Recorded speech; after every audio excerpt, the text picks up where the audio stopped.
প্রতিশোধ শব্দটার মধ্যেই যেন লুকিয়ে আছে একটি চাপা আতঙ্ক, যা বেশিরভাগ ক্ষেত্রেই লেখা হয় তাজা রক্ত দিয়ে। সৃষ্টিযুগের সূচনা থেকেই জিনিসটার শুরু, সেটা আজও চলছে সদর্পে। মূলত নিজের প্রভাব জাহির করা এবং মনের শান্তির উদ্দেশ্যেই নেওয়া হয়ে থাকে এই প্রতিশোধ। কিন্তু আদৌ কি এতে আছে মনের শান্তির উপকরণ? আসলে কি মানব জীবনে কল্যাণ ডেকে আনে জিনিসটা? উত্তর এক একজনের কাছে হতে পারে এক একটা, তাই সেই বিষয়ে যাব না। কিন্তু জেনে রাখা উচিত যে প্রতিটা মানুষই জন্মলগ্ন থেকে সহজ সরল হয়েই জন্মায়। পরবর্তীতে পরিবেশ, পারিপার্শ্বিকতা, পরিস্থিতি এ সব কিছুই তাকে বাধ্য করে তার পথ নির্ধারণ করে নিতে।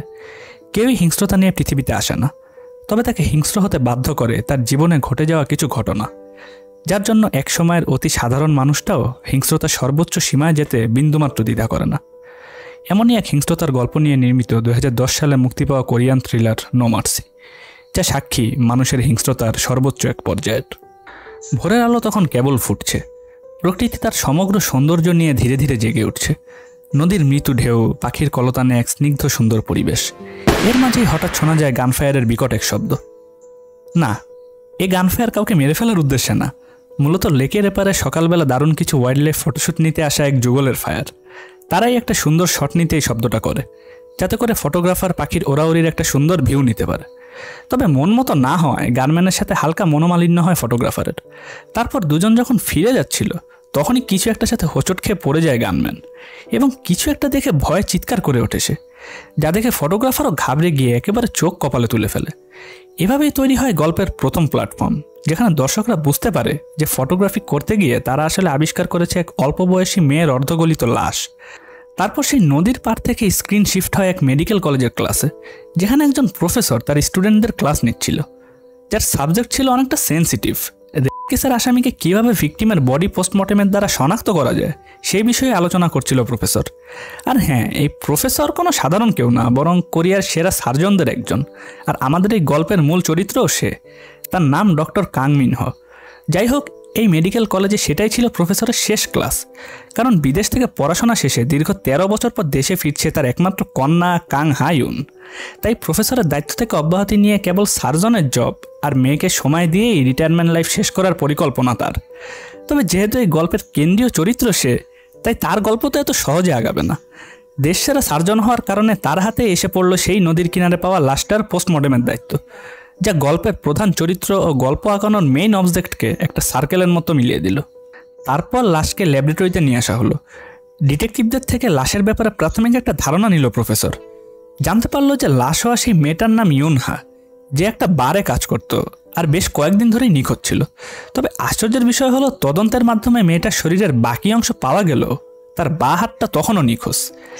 এই সমস্ত কেসে সচরাচর কী হয় বলতে পারো, খুনি লাশ লুকাতে ব্যস্ত থাকে। লাশ এমন একটা সুবিধাজনক স্থানে লুকিয়ে রাখে যাতে লাশটা কেউ না পায়, সাথে আবার নিজেও আন্ডারগ্রাউন্ড হয়ে যায়। তবে এই কেসে এই দুইটার কোনোটাই হলো না। একদিকে লাশও সহজে পাওয়া গেল, আবার ক্লুগুলো দেখে মনে হচ্ছে খুনি যেন নিজ থেকেই ধরা দিতে যাচ্ছে। তাই ডিটেকটিভ টিমের মিন সিজিওংকে সার্জন প্রশ্ন করে যে এই ব্যাপারে তোমার মতামত কি, কেন খুনি নিজ থেকে ধরা দিতে যাচ্ছে? উত্তরে মিন বলল যে হয়তো সে এটা লুকাতেই চাচ্ছে না, বা এর পিছে নিশ্চয়ই তার আরও কোনো গোপন বার্তা আছে। মিনের উত্তর পছন্দ হলো সার্জনের, তাই সে বাকিদের বাইরে যেতে বলে শুধু ডিটেকটিভ মিনকে সাথে নিয়ে পোস্টমর্টেম শুরু করলো। লাশের বুক চিরে তার হার্ট বের করে তা টুকরো করলো প্রফেসর। মিন অস্বস্তি বোধ করলে তাকে বলল যে এই মৃতদেহ শুধুই একটা এভিডেন্স, এর চেয়ে বেশি কিছু না। মনে হতে পারে যে ডিটেকটিভ টিমের আরও মেম্বার থাকতে কেন মিনের সাথেই সার্জনের এমন সখ্যতা। কারণ হলো, মিন সিজিওং তার নিজেরই একজন স্টুডেন্ট, যে 5 বছর আগে তারই ক্লাসে পড়তো। এই কারণে প্রফেসরকে যথেষ্ট শ্রদ্ধা করার পাশাপাশি সে তার কাজের একনিষ্ঠ ভক্ত। অতপর পোস্টমর্টেম শেষে প্রফেসর সবাইকে খুনের ব্যাপারে একটা প্রাথমিক ধারণা দিল। সে বলল, ভিকটিমের নাক, কান ও মুখ থেকে কিছু বালুকণা পাওয়া গেছে, সাথে তার পুরো শরীরে লবণের উপস্থিতি রয়েছে। সুতরাং বলা যায় যে রক্ত পরিষ্কারের ঝামেলা এড়াতে খুনি লাশ টুকরো করার কাজটা পানিতেই করেছে, আর টুকরো অংশগুলো সেই নদীর মুখে ফেলে দিয়েছে। পাশাপাশি লাশটির মাথার একদম উপরিভাগে আঘাতের চিহ্ন আছে, তাই ধারণা করা যাচ্ছে যে খুনের অস্ত্রটা কোনো বড় আর শক্ত কিছু একটা হবে। আর যেই অ্যাঙ্গেলে খুনি মাথায় আঘাত করেছে, তাতে করে দুটা জিনিস বোঝা যায়। হয়তো খুনির উচ্চতা 6 ফুটের বেশি, না হলে সে ভিকটিমকে এমনভাবে আহত করেছে যে মাথায় হিট করার সময়টাতে ভিকটিম হাঁটু গেড়ে বসেছিল। যেহেতু লাশের নাকে মুখে বালুকণা পাওয়া যায়, তাই ডিটেকটিভরা ধারণা করে যে খুনটা কোনো সিমেন্ট ফ্যাক্টরিতে হওয়ার কথা। তাই ডিটেকটিভ চিফ শহরের 3টা সিমেন্ট ফ্যাক্টরিতে তদন্তের আদেশ দেন এবং সবার ধারণা মতো ঠিকই এক ফ্যাক্টরিতেই ডিটেকটিভরা সেই নিখোঁজ বাঁ হাতটা পেয়ে যায়। অন্যদিকে তারা এটাও জানতে পারে যে মৃত ইউনহার একজন বয়ফ্রেন্ডও ছিল, তাই তাকেও থানায় এনে জিজ্ঞাসাবাদ করা হয়। তবে নির্দোষ হওয়ায় তাকে আপাতত ছেড়ে দেওয়া হয়। অপরদিকে লাশের ব্যাপারে আরও কিছু জানার জন্য প্রফেসরের বাড়িতে যায় ডিটেকটিভ মিন। সেখানে প্রফেসরের সাথে আলাপের এক পর্যায়ে প্রফেসরের মেয়ের কথা জিজ্ঞাসা করে। প্রফেসর বলে যে সে রওনা দিয়েছে, হয়তো ফ্লাইট জটিলতায় আসতে দেরি হচ্ছে। তবে পার্সোনাল কথা শেষে কাং মিনহো বলে যে খুনের ব্যাপারে নিজের খুঁজে পাওয়া কোনো ধরনের সম্ভাবনাকে কখনো এড়িয়ে যাবে না, সবসময় মনে রাখবে যে একটা খুন কিন্তু কখনো উদ্দেশ্য ছাড়া হয় না। প্রফেসরের কথা মতো নিজ থেকে তদন্ত শুরু করে মিন, আর এক পর্যায়ে খুনের পিছনে দারুণ একটা প্যাটার্নও সে তৈরি করে ফেলে।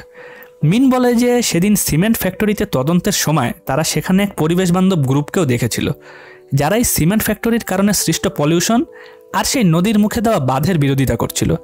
কারণ তাদের মতে নদীতে বাঁধ দেওয়ার ফলে পানির স্বাভাবিক স্রোত অনেকাংশেই ব্যাহত হচ্ছিল।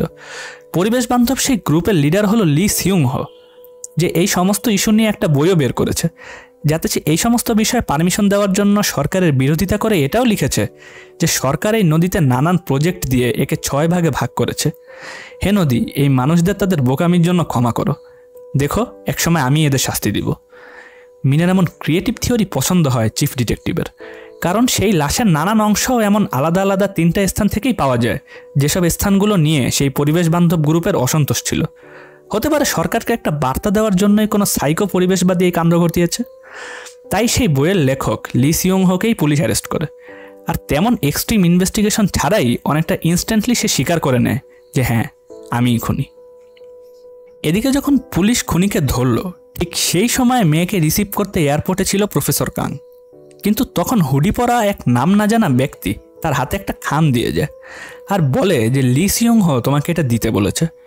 কৌতূহলী হয়ে প্রফেসর খামটা খুলে দেখে, আর যা দেখে তা দেখে দুনিয়া থমকে যায় তার। কারণ সেই খামে রয়েছে চেয়ারে বেঁধে রাখা অবস্থায় তোলা তার একমাত্র মেয়ের ছবি। অর্থাৎ তার মেয়ে আরও আগেই দেশে এসেছিল, কিন্তু কিডন্যাপারের ভয়েই তার বাবাকে সে ফ্লাইট জটিলতার কথা বলেছিল। আর কিডন্যাপারও প্রফেসরকে ঠিক সেই সময়ই খবরটা দিল যখন অপর প্রান্তে অ্যারেস্ট হয়েছে লি সিউংহো। কারণ লিকে অ্যারেস্ট করার পর এই খবরটা মিন প্রফেসরকেও জানিয়ে দিয়েছিল, আর ঠিক তারপরেই প্রফেসরের হাতে এলো তার মেয়ের কিডন্যাপ হয়ে যাওয়া ছবি। আর সময় নষ্ট না করে সে সোজা চলে গেল থানাতে। লিয়ের কাছে গিয়ে মেয়েকে ছেড়ে দেওয়ার কথা বলল। তবে লি বলল যে হ্যাঁ ছেড়ে দিতে পারি, তবে তোমার আমাকে নির্দোষ প্রমাণ করে এখান থেকে বের করতে হবে, তবেই কেবল তোমার মেয়েকে আবার দেখতে পাবে। 13 বছর ধরে মেয়ের আগমনের অপেক্ষায় পথ চেয়ে থাকা এক অসহায় বাবার মতো দিশেহারা হয়ে পড়ে প্রফেসর। অন্যদিকে লির দেওয়া সেই ইনফো থেকে সেই লাশ কাটার অস্ত্র উদ্ধার করে ফেলে ডিটেকটিভ মিনের দল। তাই সুযোগ বুঝে সেই অস্ত্রে লেগে থাকা রক্তকে নিজ বাসার কুকুরের রক্তের সাথে বদলে দেয় প্রফেসর, যাতে করে ময়নাতদন্তের রিপোর্টে এটা আসে যে রক্ত তো মানুষেরই না। অন্যদিকে এখনও মার্ডার ওয়েপনকে হন্য হয়ে খুঁজছে পুলিশ, তাই সেটা পুলিশের হাতে পড়ার আগেই সেটাকে হাত করতে আগের থেকেই লির বাসায় যায় প্রফেসর। কিন্তু যেহেতু লি তাকে লোকেশন দেয় না, তাই সে সেখানে কিছুই খুঁজে পায় না। আর পুলিশের একটা লোহার বড় রড খুঁজে পেলেও ডিএনএ টেস্টে সেটাও ম্যাচ খায় না। তাই লির কাছে গিয়ে প্রফেসর বলে যে আমার পক্ষে যা করা সম্ভব আমি তা করেছি, আর কিছু করা আমার পক্ষে সম্ভব না। তখন লি তাকে বলে যে তোমার মেয়ের জন্য ভালোবাসা কি তাহলে এতটুকুই? এই কথা মনে রাখো যে আমি এখান থেকে বের না হলে তোমার মেয়েকেও কিন্তু তুমি আর দেখবে না। উল্লেখ্য যে লির বাসায় গিয়ে প্রফেসর কিছু পুরাতন পত্রিকার আর্টিকেল আর তার মেয়ের কিছু ছবিও দেখতে পায়, যাতে করে এটুকু বোঝা যায় যে প্রফেসরের সাথে লির পুরনো কিছু হিসাব নিকাশ বাকি আছে, যেটা এখনো স্পষ্ট না। অতঃপর হতাশ হয়ে যখন প্রফেসর ফিরে যাচ্ছিল তখন তাকে আটকে দেয় ডিটেকটিভ মিন। কেননা প্রফেসরের অদ্ভুত গতিবিধির প্রতি নজর রেখে সে বুঝে গিয়েছিল যে প্রফেসরই ইচ্ছে করে এভিডেন্স নষ্ট করছে। কিন্তু প্রফেসর এসব যে কেন করছে সেটা তো আর ডিটেকটিভ জানে না, তাই সে প্রফেসরকেও অ্যারেস্ট করতে যায়। কিন্তু প্রফেসর বলে যে আমার মেয়ে ওর জিম্মিতে আছে, আমাকে বিশ্বাস করো আর অল্প কিছু সময় দাও, আমি তোমাকে পরে সব ঘটনা খুলে বলবো। এখন প্রফেসরের সাথে লির কি সম্পর্ক বা সেই পুরাতন পেপারের আর্টিকেলগুলোর রহস্যই বাকি, এ সব কিছু বুঝতে মিন প্রথমে লিকে জিজ্ঞাসাবাদ করে। তার কাছ থেকে তেমন স্পষ্ট তথ্য না পাওয়ায় সে তার এক পুরনো বন্ধুর কাছে সেই আর্টিকেলগুলোর ডিটেল চায়, যেখানে মিন জানতে পারে বহুকাল ধরে ধামাচাপা দিয়ে রাখা এক অপ্রিয় সত্যের ব্যাপারে। আসলে সেই আর্টিকেলটা ছিল একটা মেয়ের হত্যা ও গণধর্ষণ মামলার, যেখানে মেয়েটা নিজের উপর ঘটে যাওয়া এই নারকীয় অন্যায়ের ন্যায্য বিচার পায়নি। মেয়েটার নাম ছিল লি সুজিন। অল্প বয়সী সেই নিষ্পাপ মেয়েটাও দিন শেষে কারো বোন বা কারো মেয়ে তো আর ফিরে আসবে না, তবে তার জন্য ন্যায় বিচার চাওয়ার অধিকারটুকু তো অন্তত পরিবারের আছে। সেই আশা থেকেই সেই রেপিস্টের নামে মামলা করে সুজিনের বাবা। কিন্তু ছেলেগুলো প্রভাবশালী ঘরের হওয়ায় ধর্ষণের ঘটনাকে ভিকটিমের উপরই চাপিয়ে দিয়ে তাকে ব্যভিচারী বানিয়ে দেওয়া হয়। যেখানে সাক্ষী ছিল গল্পের শুরুতেই লাশ হওয়া ইউনহা, আর ময়নাতদন্তের দায়িত্বে ছিল এখন মেয়ের জন্য দৌড়ঝাঁপ করে যাওয়া প্রফেসর কাং মিনহো। সেই সময় আর্থিক সংকটে ছিল প্রফেসর, তার উপর তার মেয়ে ছিল অসুস্থ, তাই তার চিকিৎসার টাকার জন্য প্রফেসর সেই প্রভাবশালীদের কাছে বিক্রি হয়ে যায়। আর তদন্ত রিপোর্টে এই রেপের ঘটনাকে ধামাচাপা দিয়ে সেটাকে মেয়ের চরিত্র দোষ রূপে চিত্রায়িত করে। আর সেই হতভাগা ভিকটিম মেয়ে তথা লি সুজিনের ভাই হলো আজকের লি সিউংহো, যে নিজ বোনের সাথে ঘটে যাওয়া সেই ঘটনার প্রতিশোধ নিতেই প্রফেসরকে এভাবে দৌড় করাচ্ছে।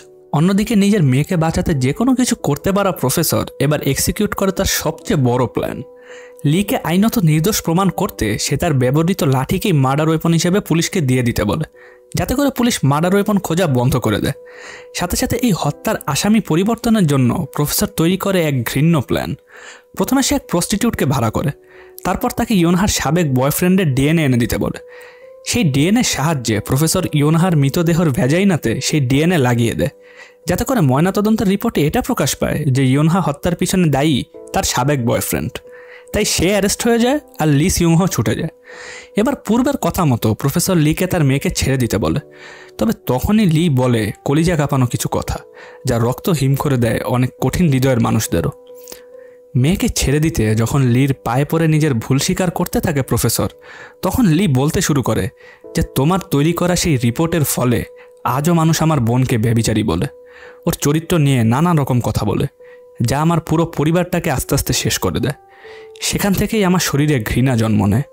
আমি প্রতিনিয়ত আমার বোনকে স্বপ্নে দেখি, সেই সাথে তোমার কথাও আমার মনে পড়ে। ধীরে ধীরে রাগ, ক্ষোভ ও প্রতিশোধের নেশা আমার শরীরে ক্যান্সারের মতো ছড়িয়ে যেতে থাকে। তাই তোমার মেয়েকে ছেড়ে দিতে এখন অনেকটা দেরি হয়ে গেছে। এই কথা শুনে যেন থমকে যায় প্রফেসরের পৃথিবী। এক অজানা আতঙ্ক ছেয়ে যায় তার সর্বত্রে। নিজের উপর নিয়ন্ত্রণ হারিয়ে সে এলোপাতারিভাবে লিকে মারতে থাকে। এক পর্যায়ে লি তাকে তার মেয়ে এখন কোথায় আছে সেই ঠিকানাটা বলে দেয়। এক টুকরো ক্ষীণ আশা নিয়ে প্রফেসর নিজের মেয়েকে উদ্ধার করতে সেই ঠিকানা অনুযায়ী যায়, যেখানে আগের থেকেই সব জানার পর উপস্থিত ছিল ডিটেকটিভ মিন। প্রফেসরকে দেখে সে তাকে ভিতরে যেতে না করে, কিন্তু পাগলপ্রায় প্রফেসর কিছু না শুনেই ঘরের ভিতরে প্রবেশ করে। গিয়ে দেখে একটা কাচের বাক্সে ফুলের মাঝে পড়ে আছে তার একমাত্র মেয়ের নিথর দেহ। তবে এই নির্মম প্রতিশোধের গল্প এখানেই শেষ না।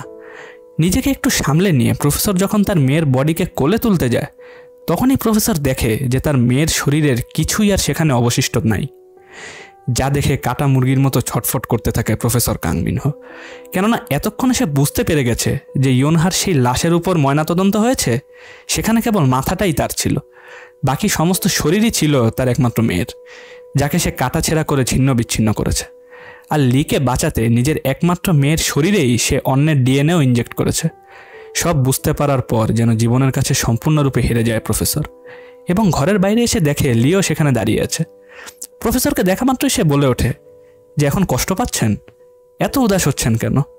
এই কষ্টের তো কেবলমাত্র শুরু, যা আপনি সারা জীবন বয়ে বেড়াবেন।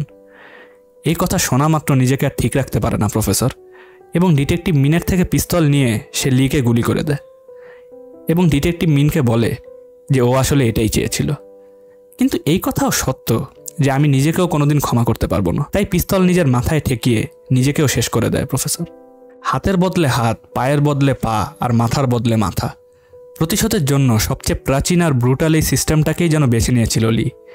যেভাবে সেদিন প্রফেসর লির বোনের উপর ঘটে যাওয়া ঘটনাগুলোকে এভিডেন্স টেম্পারিং করে বদলে দিয়েছিল, কৌশলে সেই একই কাজই প্রফেসরকে দিয়ে তার মেয়ের উপর করিয়ে নিয়েছে লি।